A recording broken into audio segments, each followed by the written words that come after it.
I'm Ian Johnson. We're here inside the Big Tire Garage, and right now we're going to take a look at the latest new welder from ESAB. This is the Renegade Volt. This is the world's first welder that is powered by interchangeable, rechargeable power tool batteries. And it all starts by opening up the box and seeing what's inside. The first thing you'll find is your Dewalt Flex Volt charger along with 4 of the 20 volt Flex Volt batteries.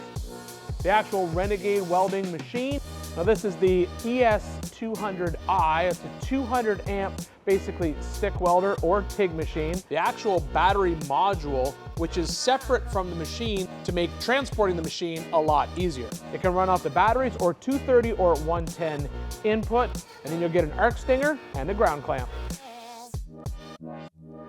For initial machine setup, you have to invert the welder and attach the clips with the included hardware to the bottom of the machine.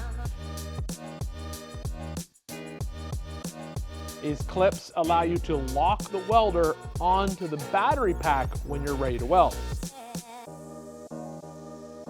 The power cord from the battery pack plugs into the back of the machine, and then you can load the battery bank with batteries once they are fully charged. Hook up the stinger and the ground clamp and power your machine on. You can adjust your amperage as well as choose your welding process.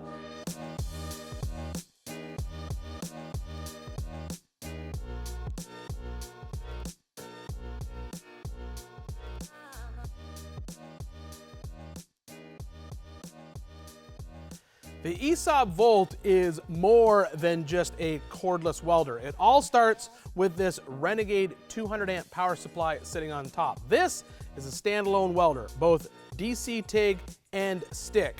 This itself can just be a standalone machine. You can plug it in to either 220 or 110 volts, and you can use it just like that. But drop it on top of the battery bank, and now you have the ultimate in portability. Not only do you have a battery powered welder that you can burn up to 30 rods with on one full charge, but let's say you show up to a job site and maybe you have some power that you're not sure if it's got enough power to support the amount of amperage this welder is going to pull. You can still plug the welder in, and the batteries will pick up the shortfall in that power and give you the output that you need. That way you're not limited to just the batteries. It'll extend the welding on time for this machine by combining both the batteries and the shore power that you've plugged into. But let's be honest, when you've got a machine this cool, you're gonna wanna run it off the 4 Dewalt batteries all the time, just because it's gonna be pretty cool. The question everyone asks is always the same. How many rods can you burn with this machine on 4 fully charged batteries? Well, let's find out. Okay, I've got the machine set at 110 amps. I have a sleeve of Adamark 7018 3/32 electrodes. I'm gonna start a stopwatch, and we're just gonna keep going until the machine shuts me down.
Now ESAB has already tested this machine, and they found that the optimum parameters were 6013 electrodes at 80 amps, and you could run a full 33 rods before the machine shut off. But as I said, we're running 7018. I've got this thing cranked up to 120 amps, and I'm pushing into 3/8 plate, which I think is a pretty realistic ask of this machine in the real world.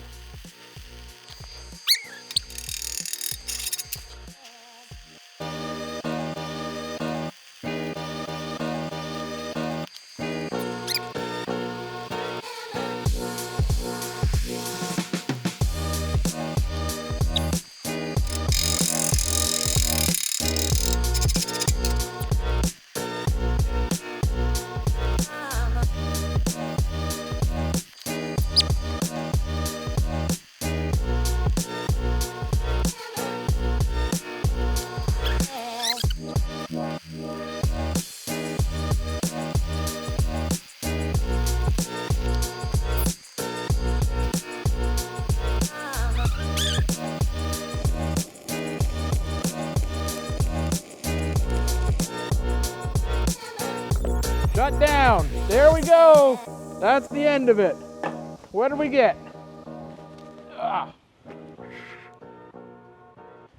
16:23. 16 minutes, 23 seconds. And we'll finish it off with a rod count right here. I'm gonna call it 16 rods because I have a couple half rods right here. So that would be 16 electrodes used inside that 16-minute period. Now bear in mind, obviously the power consumption is going to change depending on the material that you're welding, the amperage of the machine, as well as the electrode that you used. But I would say one rod for 1 minute of use for a 7018 3/32 rod with a machine set at 110 amps burning into some 3/8 inch plate.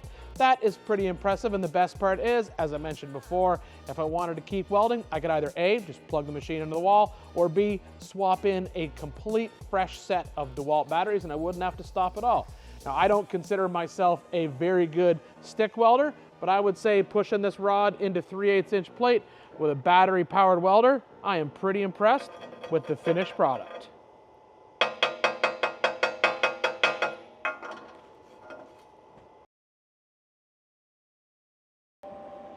Time for test number 2 here for the ESAB Volt. This is a TIG DC TIG machine as well as a stick welder, so it's a live TIG. So what I've done is I've selected the live TIG option on the process. I've installed my TIG into the negative, electrode negative connection, and my ground clamp is now on the positive. I'm just using a TIG torch that's off my ESAB Rebel, and I have attached a foot pedal onto the machine. This is not a high frequency start machine. This is a touch start machine, but I will have full amperage control over the foot pedal. It's obviously unplugged and it's got 4 fresh batteries that just came off the charger.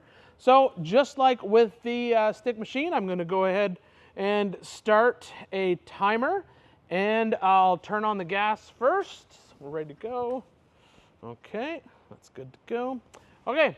I am just going to run stringer beads until this machine shuts me down. What I do is I choose the top of my amperage. I'm just going to max it all the way up, 150 amps, and I'll just run it until it stops. Here we go.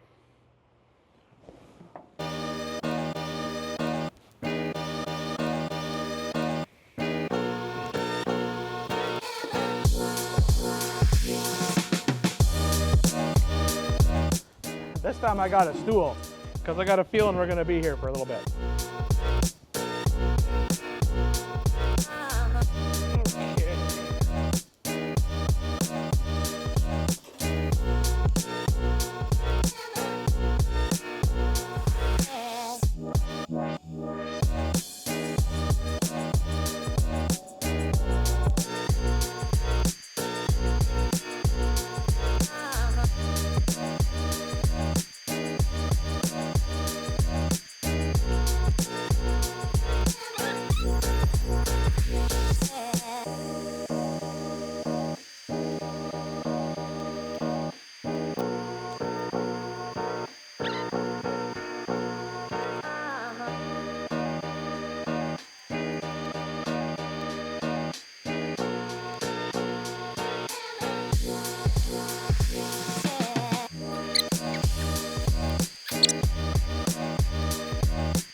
shut down. Oh, that was a lot. All right, where are we at? Let's see what we got.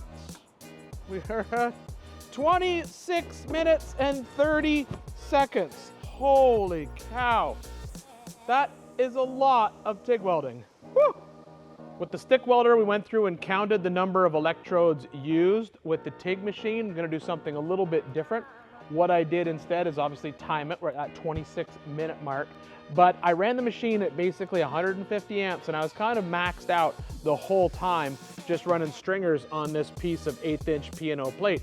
I've gone ahead and measured up all the stringer beads that are stacked down on there, and we have 135 inches of weld out of one battery charge. Very impressive. Next question would be, well, what if I don't have another set of batteries? How long does it take for the batteries to go from dead to fully charged? Well, let's find out.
So there it is, full comprehensive test of the ESAB Renegade Volt here in the Big Tire Garage. Stick, TIG, and now battery test. How long does it take to charge them and to get them from stone dead to the point where the charger shuts off and shows them as fully charged. It was right at 1 hour and 30 minutes. But I still think that the best way to use this machine, if I had it on my welding truck, I would just have another set of batteries charging the whole time whenever I use the welder. And remember, you don't have to use the welder just on battery. You can plug it into 230 or you can plug it into 110. The nice thing about the 110 plug is if I plugged it into 110 and loaded the battery bank, the machine actually steps up the voltage needed. So if I'm drawing too much power out of that 110, I'm asking too much amperage for that circuit, the batteries make up the difference. So you can operate as if you were running 230 volt power, even though you're only plugged into 110.